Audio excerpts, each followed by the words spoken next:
Z Débrief, en partenariat avec InmacWstore.com, le spécialiste de l'équipement informatique pour les professionnels. Bonjour à tous, bonjour Estelle, voici une nouvelle édition du Z Débrief, et pas n'importe laquelle puisqu'il s'agit de la 100e.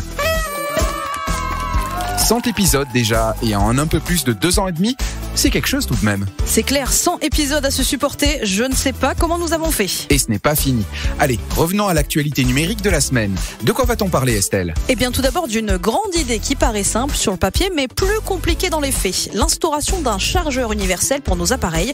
L'Europe y travaille. À la une aussi cette semaine, ce vol de données des patients de l'assistance publique hôpitaux de Paris, plus communément appelé l'AP-HP. Les données de tests Covid réalisées sur 1,4 million de Français ont été dérobées.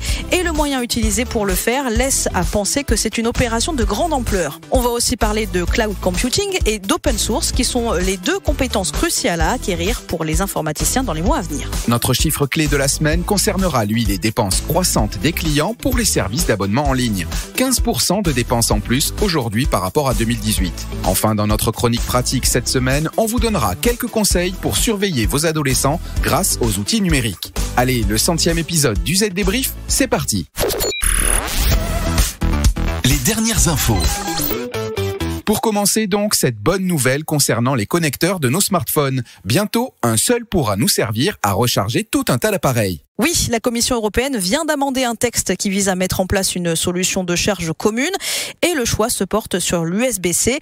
L'adoption de cette décision devrait se faire dans les 24 mois, David. C'est un travail de longue haleine mené par Bruxelles. La Commission mentionne que son action a déjà permis de réduire le nombre de chargeurs de téléphones portables de 30 à 3 en 10 ans. De quoi améliorer l'interopérabilité des appareils, souvent au détriment des revenus des fabricants, mais au bénéfice des utilisateurs. Et ce n'est pas tout. La Commission européenne incite aussi à dissocier la vente des chargeurs de celle des appareils électroniques.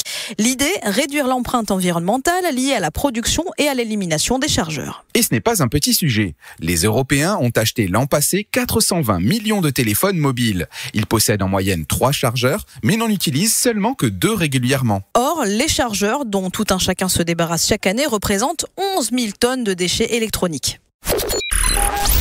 Il est question maintenant de cette tuile qui vient d'arriver à l'AP-HP. Victime d'une fuite de données, elle a vu les données de tests Covid réalisées par 1,4 million de Français dérobées. L'établissement a expliqué que cette fuite de données avait été rendue possible grâce à l'utilisation d'un logiciel qui a été utilisé par les pirates pour détourner les données de leur lieu de destination. Alors concrètement, les données ont bien été transférées, mais pas au bon endroit. Les attaquants à l'origine du vol ont eu recours à ce que l'on trouve de mieux en matière de piratage. Ils ont exploité une faille Zero Day qui se logeait dans le logiciel de transfert de données nommé Hitachi Content Platform Anywhere. L'utilisation de cette faille montre que les auteurs du vol disposaient de moyens conséquents et sophistiqués et qu'ils n'ont pas agi par simple opportunité. Pourquoi ? Parce que ce type de faille coûte cher à acquérir pour être utilisé. Le parquet de Paris a ouvert une enquête. Quant à l'éditeur de l'outil de transfert, Hitachi, il a depuis publié un patch correctif pour ses clients. Encore une victoire de pirates de la toile. Rien ne leur échappe. Faisons le point maintenant sur les compétences à acquérir chez les développeurs pour faire avancer au mieux leur carrière. Eh bien, c'est très clair. La dernière enquête sur les embauches réalisée par la fondation Linux montre que la demande de compétences en matière de cloud, de conteneurs et de Linux rebondit. En clair, les entreprises préfèrent désormais développer ces compétences en interne plutôt que de faire appel à de la prestation sur ces sujets. L'enquête montre que 50% des employeurs comptent embaucher cette année des développeurs, mais le manque de candidats détenant de vraies compétences en cloud computing et en open source pose problème. Au cœur de la pénurie de compétences, on trouve des savoir-faire très particuliers liés au développement et à la maintenance des applications cloud natives. Et le problème est d'autant plus critique que les développeurs peinent à se former dans ce domaine.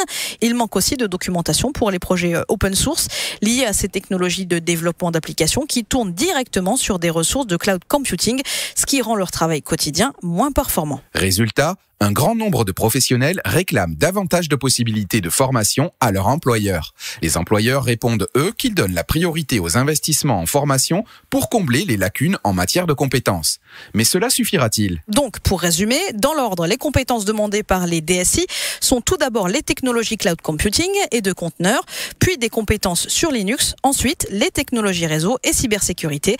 Les compétences en intelligence artificielle et surtout en apprentissage machine sont aussi très appréciées. Enfin, les connaissances en matière de stockage, de edge computing et de technologie web complètent la liste. L'une de mes priorités en tant que DSI est d'assurer la sécurité des données de mon entreprise. Pour équiper mes collaborateurs, j'ai choisi une solution complète. Les PC professionnels Lenovo équipés de la plateforme de sécurité Lenovo ThinkShield. Avec ThinkShield, je n'ai plus besoin de m'inquiéter. Les appareils, les identités et les données de mon entreprise sont protégés. Découvrez la plateforme de sécurité Lenovo ThinkShield chez Inmac W Store. Le chiffre marché. Et cette semaine, c'est 430 pour le montant en dollars payé en plus par an pour s'abonner à des services en ligne par internaute. En euros, cela fait un peu moins de 370 €. Et cela représente une croissance de 15% en 4 ans seulement de ses revenus. Et c'est énorme, ça concerne les abonnements à des services SVOD comme Netflix ou encore de stockage en ligne comme Dropbox. On constate également une augmentation du nombre de personnes qui utilisent des services de téléchargement de livres audio comme Kindle et Audible ou encore de logiciels en mode SaaS comme la suite Adobe. Et il faut compter aussi, en plus des services plus personnels, aussi des applications de dating, songez à Tinder, ou encore des applications de fitness comme Fitbit. Les personnes interrogées avaient également un certain nombre d'abonnements plus classiques à des journaux ou à des magazines, ainsi qu'à des services de jeux, mais aussi des abonnements à des services de protection d'identité comme LifeLock et Identity Guard. Ce qui change de plus en plus, c'est donc que les utilisateurs de ces services payent de plus en plus pour avoir accès à ces services. Mais le plus étonnant, c'est qu'ils ne s'en rendent pas vraiment compte. Quand on leur a posé la question d'une éventuelle augmentation de leur facture, 66% se sont trompés sur le montant, alors qu'il y a 4 ans, ils étaient 24% à ne pas viser juste. Ça peut toujours être utile. Et voici venu le moment de la dernière partie de notre podcast, la partie pratique. Et j'avoue que cette semaine, elle me déprime. Comment utiliser les nouvelles technologies pour surveiller nos enfants et nos adolescents? Mais enfin, ça va pas, non? On se calme, vous allez voir, ça n'est pas si méchant que ça. Prenons l'exemple de la caméra connectée que vous pilotez depuis votre smartphone. Elle vous permet de savoir ce qui se passe dans votre maison. C'est bien, c'est rassurant. Mais mieux vaut prévenir votre ado en amont de la démarche, bien sûr. Sinon, cela risque de sacrément saper sa confiance. Oui, mieux vaut faire en sorte que cette surveillance soit un moyen d'approuver sa liberté et non de la lui retirer. Par exemple, si vous recevez une notification lorsqu'il rentre tard la nuit, il est libéré de la responsabilité de vous le faire savoir par lui-même. Ce qui est important, c'est qu'avant toute chose, vous vous mettiez d'accord avec votre adolescent sur le moment où vous aurez recours à la surveillance. Parlez des aspects de sa vie quotidienne qui vous causent du stress, qu'il s'agisse de son comportement en ligne, de sa conduite ou de ses sorties tardives. Tu m'étonnes.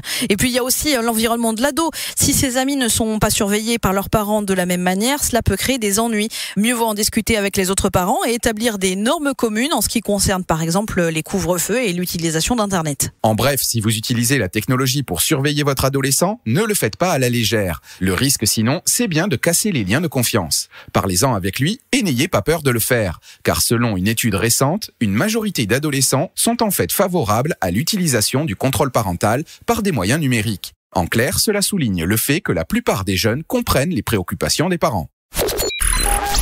Et c'est sur ces belles paroles que le Z Débrief se termine. On se retrouve dans une semaine. Pour ne rater aucun épisode, abonnez-vous sur Spotify, Deezer ou Apple Podcast. Et n'hésitez pas à nous écrire sur le site zdnet.fr ou à nous interpeller sur les réseaux sociaux. Et puis si vous aimez le Z Débrief, parlez-en à vos amis et dites-le nous en laissant des petites étoiles ou un commentaire sur votre application préférée. À la semaine prochaine. Bye bye. Z Débrief, en partenariat avec Inmac WStore.com, le spécialiste de l'équipement informatique pour les professionnels.